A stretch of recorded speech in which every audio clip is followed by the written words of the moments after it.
I came home one evening, expecting the usual my garage door slowly rising, the faint smell of motor oil, my tools neatly arranged along the workbench. But that day, everything was different. My eyes froze on the sight that hit me like a punch. The garage wasn't mine anymore. Not really. Instead of my tidy workspace, there were piles of boxes stacked haphazardly, a huge rolled-up rug leaning against the wall, and furniture that looked like it had been airlifted straight from some expensive showroom. I blinked. I rubbed my eyes. Nope, still there. And the worst part, I knew exactly who was responsible. Constance Whitfield, the vice president of the Maplecrest HOA.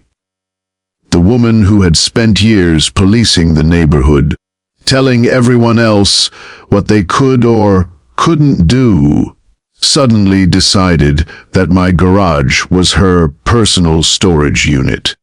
I told myself maybe it was temporary. A small favor for a friend. A misunderstanding. But as days turned into weeks, that temporary feeling disappeared. The rug stayed. The boxes stayed. The chairs and tables stayed. Each time I asked her to remove even one item, she waved it off, talking about community needs, or how she was helping with staging for her interior design business. I was polite at first. Too polite. I thought avoiding conflict might work, that eventually she'd see reason and remove it herself. But every time I thought it couldn't get worse, it did. She brought in more boxes. More furniture. One day, I came home to find a clothing rack and a set of dining chairs that weren't there yesterday. I started realizing something. This wasn't about storage. This was about power. She wanted control, and my garage was just another piece of real estate she could claim without consequence. I tried talking to the HOA board, explaining that this was my property and I never gave permission. Some nodded politely, others looked away. Constance never even acknowledged me. That's when it hit me. The garage was gone, but I couldn't let her win. Not like this. I started taking notes, snapping photos, documenting dates and items, quietly preparing.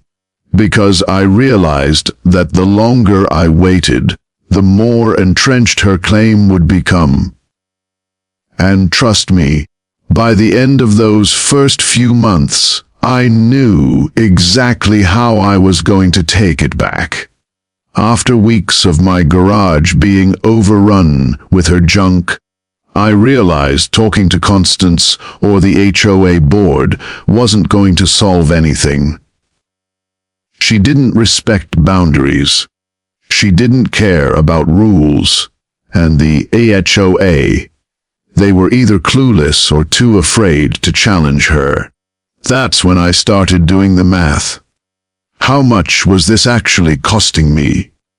Not just in space, but in time, effort, and money. Every box, every rug, every chair stacked in my garage wasn't just clutter, it was lost opportunity. I couldn't work on my projects, couldn't park my car, and worst of all, I was paying to store her property for free. I dug through receipts, parking tickets, storage estimates. Turns out, keeping my garage clear and accessible would have cost me nearly $800 if I had rented a proper climate, controlled space for her items. Then there were the fines she caused me to accrue for things that weren't even my fault.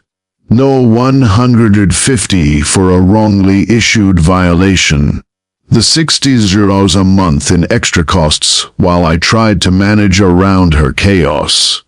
And still, she acted as though I should be grateful. I realized I had to treat this like a business problem. Every step had to be documented. Every item photographed. Every date noted. If I wanted to get my property back, I had to be methodical, deliberate, and, above all, legal. I reached out to a friend who had experience in these kinds of disputes, someone who knew the ins and outs of Ohio's small claim system. Pete, my go-to, walked me through it all, slowly, making sure I understood every step. He explained how the law protected me as a property owner and how I could recover my costs without risking anything illegal. Suddenly, what had seemed like an impossible situation started to feel manageable. I wasn't powerless. I had a path forward. I just had to follow it carefully. And that's when the plan started to form. I would take back the garage, not with anger, not with confrontation, but with precision. Every box, every piece of furniture, every rug would either be returned to its rightful owner under strict terms, or removed in a way that was perfectly legal, documented, and justified. The key was control. I had to stay calm, stay organized, and let the law work for me. No rash moves, no threats, no drama. Just preparation, patience, and strategy. That night, I sat in the half-empty garage, looking at the chaos she'd left behind, and felt a strange sense of clarity. I knew exactly what I needed to do next. The next morning, I woke up with a plan forming in my mind like a puzzle finally coming together. I knew Constance had left her treasures in my garage, and I also knew she never expected me to take action. She thought she could dump her clutter, ignore it, and move on without consequence. But what she didn't realize was that her mess was about to become her problem overnight. I grabbed my phone, took a few quick photos of the garage from every angle, documenting the chaos in case I needed proof later. Every chair, every dusty box, every pile of forgotten junk was logged. I even labeled the more obvious things that were hers, just in case she tried to claim otherwise. Then came the fun part. I created a post on our neighborhood app and social media page that would change everything. FREPISKUP, all items in my garage. First come, first served. I knew it would catch attention. People love free stuff. And within minutes, notifications started rolling in. Neighbors were asking questions, sharing the post, tagging friends. My garage had gone from a storage nightmare to the hottest spot in the neighborhood. By afternoon, cars were pulling up one by one. People weren't just taking the small items, they were loading furniture, appliances, even those awkward, mysterious boxes that Constance had stuffed in corners. I watched from my driveway, a mix of satisfaction and disbelief on my face. Items that had been sitting there for months, blocking my projects, collecting dust, were now gone as if they had never existed. But what made it even sweeter wasn't just reclaiming my space. It was the looks on Constance's face when she realized her junk was disappearing overnight. She came over, flustered, trying to stop people, trying to argue that some of the items were sentimental or irreplaceable. But I calmly reminded her she left them in my garage without permission. The community had simply responded to a free pickup. By nightfall, every single item was gone. My garage was completely empty, spotless even, like a fresh slate. I leaned against the wall, feeling the weight lift off my shoulders. Not only had I reclaimed my space, but I had done it cleverly, legally, and without confrontation. The lesson was clear: preparation and strategy always beat anger and shouting. And in this case, it turned a frustrating ordeal into a victorious, almost cinematic moment. The next morning, I wasn't sure what to expect. I had posted the free pickup the night before, and in the back of my mind, I knew Constance would eventually notice. What I didn't expect was how fast the news would travel. By 7 a.m., my phone was buzzing non-stop. Notifications, messages, and comments kept pouring in. People asking if they could come early, if certain items were still available, and tagging friends who needed that perfect free find. I grabbed a coffee, leaned against my garage doorway, and just watched. Within minutes, the first pickup truck pulled up. A young guy named Marcus jumped out, practically vibrating with excitement, scanning the garage like a treasure hunter who had hit the jackpot. He loaded a Persian rug into his truck bed in record time, shaking my hand with gratitude and disbelief that this was all free. No complaints, no hesitations, just pure enthusiasm. Then came Tina. She had been dealing with knee surgery recovery and needed an elliptical machine to get back into her routine. She brought her nephew to help, and together they lifted it out in minutes, leaving nothing behind. Every box, rack, and piece of Constance's staging inventory was claimed in record time. Decorative pillows, framed art prints, labeled sample tiles, they all disappeared as if they had evaporated overnight. I watched silently, a quiet smile forming, as the garage transformed before my eyes. The smell of dust and cheap wine from the rug, the clutter that had made my projects impossible, the constant visual reminder of her audacity, it was all gone. By 11:30, the garage was empty. I stood in the middle of the concrete floor, boots on cold cement, and just breathed. The cedar, the sawdust, the faint lingering scent of my own tools, that honest, familiar smell of a space that was mine, filled the air. For the first time in months, I felt complete calm, almost surreal in its simplicity. There was no confrontation, no shouting, no arguments, just a strategy executed perfectly and a neighborhood that responded in the way I knew it would. Quickly, eagerly, and without question. I took one last look around, satisfied beyond words. Every box gone, every chair lifted, every item reclaimed by someone who appreciated it more than Constance ever had. The lesson was simple, yet profound. Sometimes patience, documentation, and a little clever planning create results far beyond anything anger or frustration could achieve. And as I closed the garage door, the quiet satisfaction of that night stayed with me.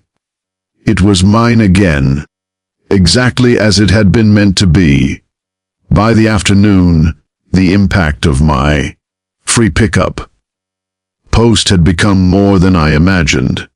People were still arriving, and word was spreading like wildfire through the neighborhood.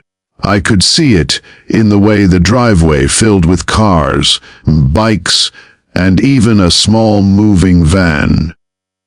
Constance had no idea what was happening yet, and that uncertainty made it even sweeter. I stayed back, letting everyone take what they wanted.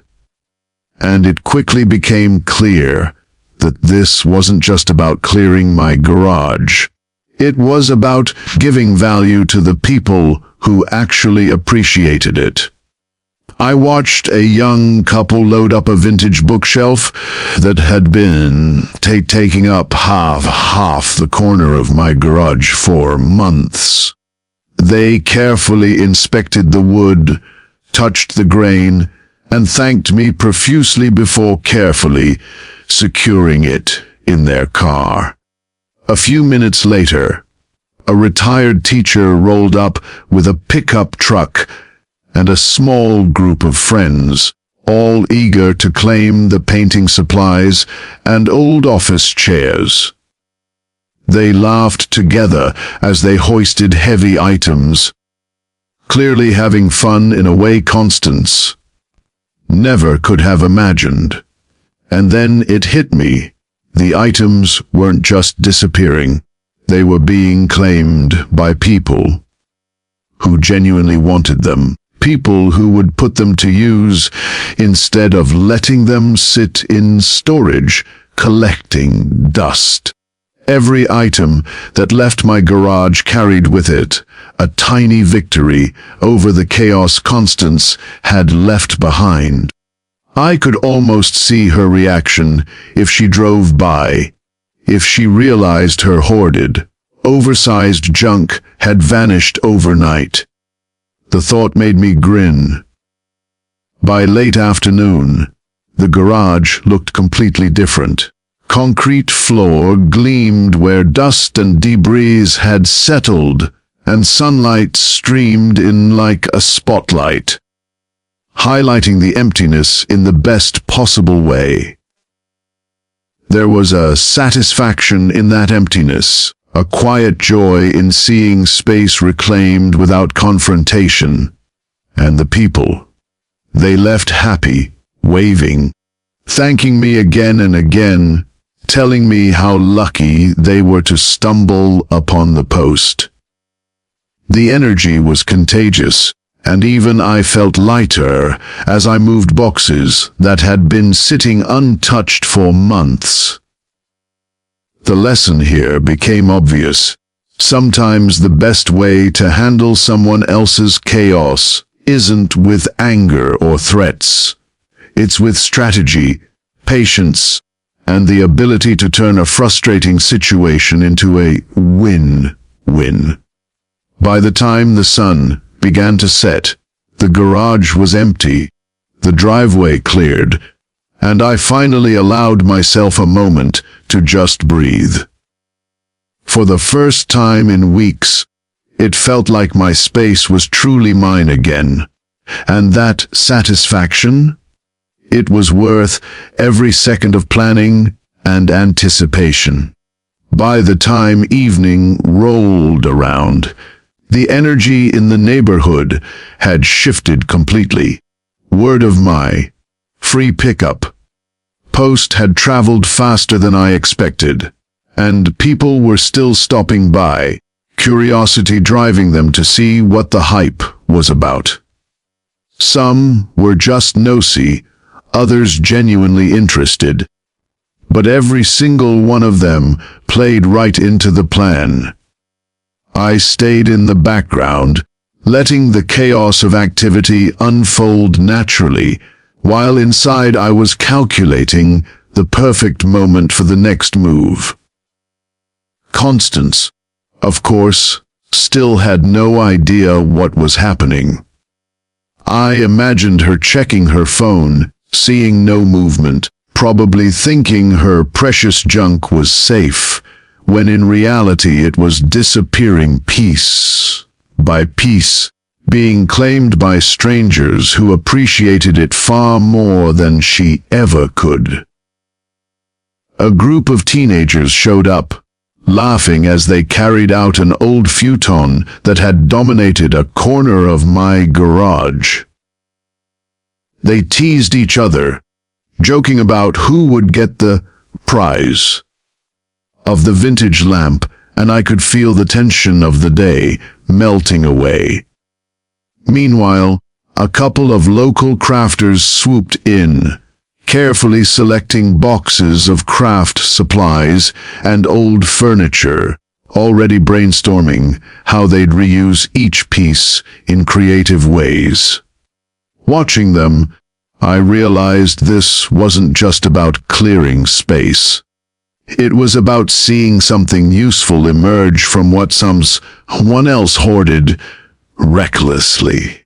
Every item that left the garage felt like a small victory, not just over clutter, but over the audacity of Constance's careless behavior. By now, the garage was starting to look bare, the floor visible for the first time in months. I could see the sunlight stretching across the concrete, turning the empty space into something almost celebratory.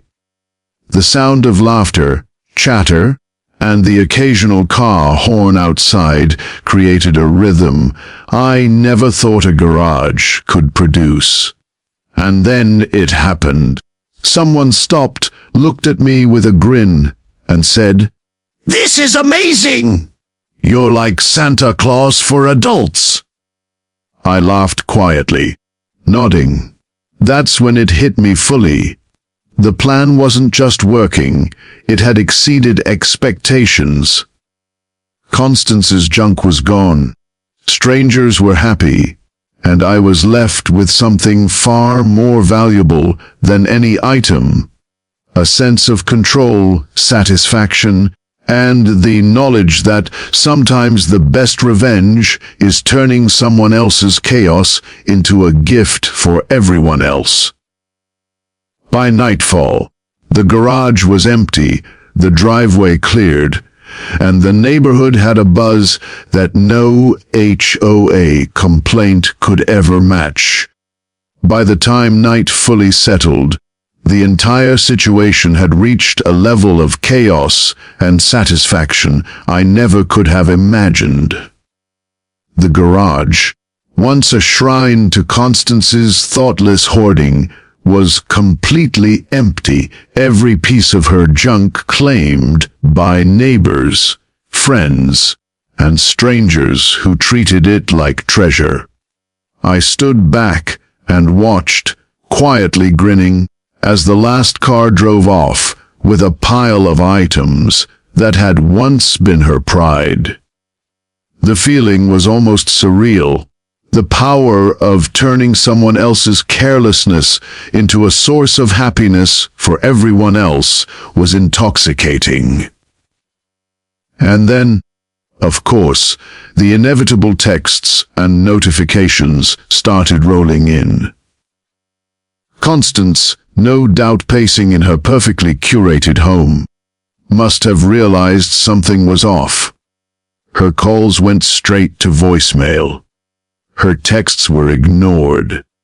And the best part, she had no idea how this had happened. She probably imagined some elaborate theft or that I had secretly called in movers. The truth was far simpler and far sweeter. A simple, free pickup. Post, a little patience, and the natural human desire to grab free stuff had done all the work for me. Later, I heard whispers from neighbors that she had been spotted peeking out of her blinds, frantically trying to figure out what had happened to her belongings. I couldn't help but laugh. All the HOA rules, all the passive, aggressive notes, all the micro managing she had done, none of it had prepared her for this. The satisfaction of seeing someone so controlling completely blindsided was almost poetic. But beyond that, there was a bigger win. My garage was now mine again. The floor was clean, the shelves were visible, and the air felt lighter, freer. I could finally breathe in a space that hadn't been contaminated with someone else's obsession with stuff.